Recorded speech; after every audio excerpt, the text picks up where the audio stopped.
Welcome to the Jackson School. Welcome to our Schmidt program on AI and emerging technologies and national power. I'm Ted Wittenstein. I help run that program. And it's been really exciting to connect the law, technology, policy, business, ethics communities at Yale that are looking at challenges in AI from a variety of different vantage points. And of course, the booming private sector applications of AI is something that we are really focused on and thinking about, particularly because we're at the Jackson School, startup companies that really have kind of global affairs and global security oriented potential. No doubt, when it comes to Don Leka, chairman and founder and CEO of Jumptuit Group, who I'll introduce in just a moment, I think it's pretty evident that there's some really exciting work happening in the area of geopolitical forecasting using AI tools. And it's one of those topics that I hope will continue to connect areas of our campus and will hopefully spur, I think, what will be a lot of interesting conversations this evening.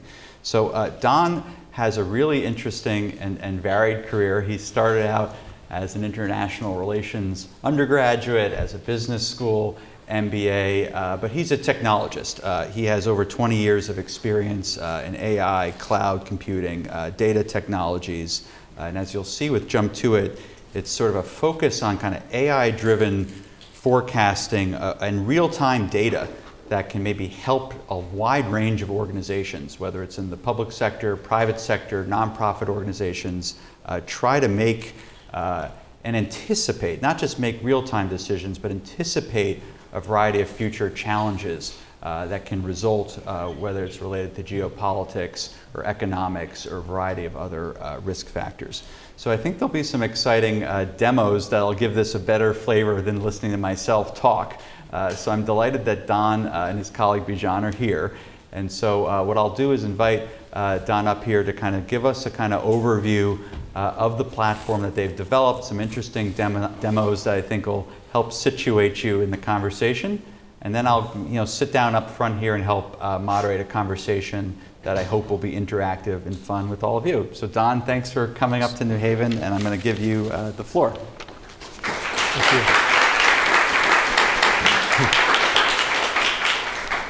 So thank you, Ted, and thank you, everyone, for being here today. What a day to talk about anticipatory intelligence. If anyone's been paying attention to what's happening in the world, I was thinking about this presentation and how theoretical it might seem until real-world events start to occur in the way they've happened just in the last 24 hours, in the last week. So we'll kind of walk you through kind of the underlying foundations of what we do. So this is an exciting time for artificial intelligence because we're starting to see a diversification away from just Gen AI and language models to sensory AI, spatial AI, and understanding that we need to have a better awareness of the environment that human beings exist in and make decisions in. And so what we're focused on really is what we call anticipatory intelligence. So we are forecasting the unexpected to avoid, circumvent, and bypass conditions, and to reroute and pre-position assets and increase resiliency to preempt and thwart the impact of future geopolitical and environmental events. Anticipatory intelligence is risk mitigation.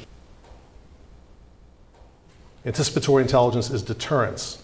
And anticipatory intelligence is the first line of defense. A lot of intel today really deals with real-time kind of reactions, actions and reactions, and how do we speed that up? It's very, very tactical. But where it fails is in being strategic and getting in front of events. So I want to give you a couple of specific examples of this, and I'm going to take you back to April 1st of 2022. And I just want you to understand, this is only, 2 months after, less than 2 months, right, after Russia invaded Ukraine. And so you guys probably remember the draconian sanctions that we were applying on Russia. So this is what we understood from doing our scenario forecasting by analyzing real-time cross-sector data. And so here I am speaking publicly on April 1st, 2022. We see the war in Ukraine. We've built a tool in Jumptuit where we can take a country like Russia, for example, and look at bilateral trade relations or sanctions or any factor we want to take and see, so we'll take, let's say, Russia and China, or Russia and India, or Russia and Pakistan, or Russia and Brazil, or Russia and Argentina. And we can see what the real state of sanctions are, what the real state of trade is. And what we've discovered is the vast majority of these countries have not changed their trading relations with Russia at all. That's April 1st, 2022. 5 days later, April 6, 2022, the White House issued a statement. Some of the key parts: experts predict Russia's GDP will contract by up to 15% this year, wiping out the last 15 years of economic gains. Russia will likely lose its status as a major economy, and it will continue a long descent into economic, financial, and technological isolation. The power of these restrictions will compound over time as Russia draws down any remaining stockpiles of spare parts for certain planes, tanks, and other resources needed for Putin's war machine. So the mission was clear. It was to deny Russia the resources they needed to conduct this war and bring the war to a rapid end. The World Bank, also in April, and this is an official document from the World Bank, you can see here GDP is expected to contract by 11.2% with little recovery in the ensuing 2 years. Households will be deeply impacted by the crisis, with a projected additional 2.6 million people falling below the national poverty line. So what's implicit in this is that there's the potential here for civil unrest in Russia because of the declining economic conditions. And now we'll take a look at a World Bank report from July 1st, 2024. It's just this year. And you see Russia moving into the high income bracket from upper middle income. Trade up plus 6.8%. The financial sector up plus 8.7%. Construction up 6.6%. Increases in both real, 3.6%, and nominal, 10.9% GDP. And Russia's GNI, so you're talking about income for the country, per capita grew by 11.2%. So people are wealthier in Russia today. So we all understand that Russia invaded a sovereign country and occupies land in a sovereign country. And the Ukrainian people have been very courageous in fighting. And they've suffered greatly, 14 million IDPs and refugees. But the policies that we formulated were not effective in stopping what occurred, and in fact, we did not achieve our objectives. So why is that? And we'll talk a little bit about why that is now. So first, we'll deal with the frameworks of how we think and basically the theoretical concepts we use. And then we have the technological foundations we must build. Yeah. So this is a quote from a physicist, a great physicist, a Nobel Prize winner. "We are stuck with a theory, and we do not know whether it is right or wrong, but we do know that it is a little wrong, or at least incomplete."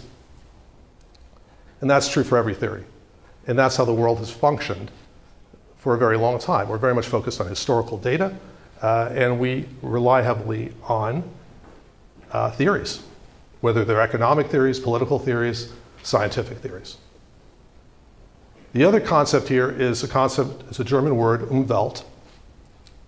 And really, Umwelt is all about how the environment affects how we perceive the environment, and it's about how we perceive the environment as individuals, whether it's an individual Umwelt, or a group thinking type of Umwelt, or an identity-based Umwelt.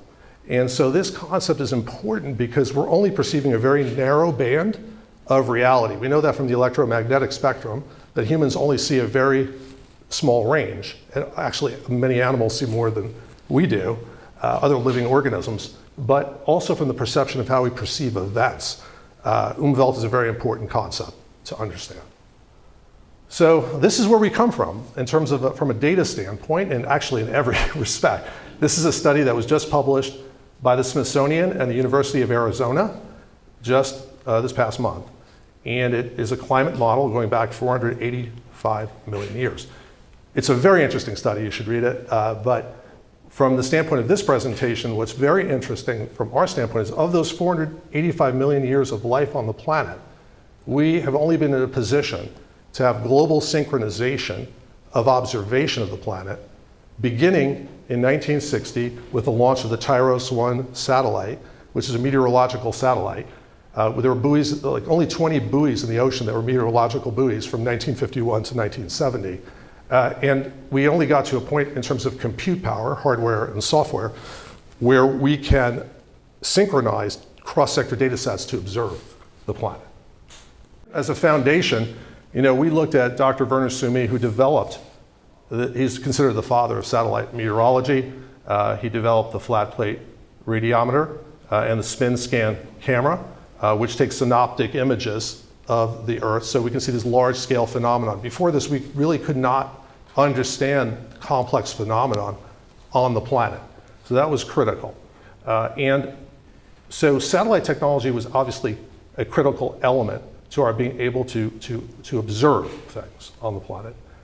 So we have Dr. Werner Suomi and actually his colleague, Dr. Reed A. Bryson. They were originally friends, colleagues, and neighbors. Eventually they became frenemies because people get very passionate about these kind of academic arguments. And so Suomi was very focused on just observing phenomenon. And Bryson was focused on building these kind of long-term models and looking back in time to understand what's going to happen next. So this has been going on. But what is clear is that that interplay was critical. You need both. But we're entering into an era where we can understand the world that we live in atmospheric, terrestrial, and oceanic type of synchronized data, as well as human and man-made systems. And that's where we're entering. And that's where Genesis J2T, our platform, comes into play. When you think about Genesis J2T, it really is synchronized global observation of atmospheric, terrestrial, and oceanic conditions, as well as human behavior. So we're able to take large, really enormous data sets and start to understand the relationships. We can see all the variables that are present. We can standardize how we measure that data, and we can weight them in an appropriate way so we can start to forecast with greater accuracy. And the critical element is being as close to real time as possible. So we need to be as close to real-time data as possible. And so we synchronize millions of real-time data endpoints around the world. Two core technologies are global sensory intelligence, GSI, and our global data nets, GDNs. Both of those work together to retrieve real-time and near real-time hyper-localized data. So the first part is the physical environment. We talked about that. And again, it's about having full coverage of the surface area of the planet. That's terrestrial, that is oceanic, and of course the atmospheric conditions. And so we're able to really understand how these variables, what exists under certain conditions that create an event to occur. And as we understand that, and we're as close to the present as possible, we're able to forecast with greater accuracy. The second part is observing human behavior, and this is a critical piece as well. So the first, I think, element here is that the ethical framework is the sanctity of the observation process and the protection of the data from bias. This is critical. Of course, countries have their interests and companies have interests and they're going to compete in the marketplace. But when it comes to observation, that process has to be clear. So we essentially decouple viewpoints from the observation process. And how we do that really is bypassing search engine filtration and global news organization, curation. We circumvent that and we go to hyper-localized data sources in all parts of the world. So we're interested in reliable signals more than we are in reliable sources. That's really what our focus is, because reliable signals helps us to predict with greater accuracy. And this is a good conceptual understanding of what we do. If you notice, these cross-sector data synchronization that you see happening here, every geolocation is different here. Look at the time increments. They're in minutes, 7:31, 7:32, 7:33. You have multiple sectors, you have multiple variables. And what we've come to understand is when we capture these enormous cross-sector data sets, if we do it in seconds, every second, certain variables drop off, new variables come into play, and they're weighted differently every time. So there really are no historical patterns from a data standpoint. There's just the next state. And so this has been kind of I think, an amazing thing to watch this and to understand this. And you understand that our perception of reality is too static, and things are really in motion constantly. And today they're moving even quicker and faster than they ever have before.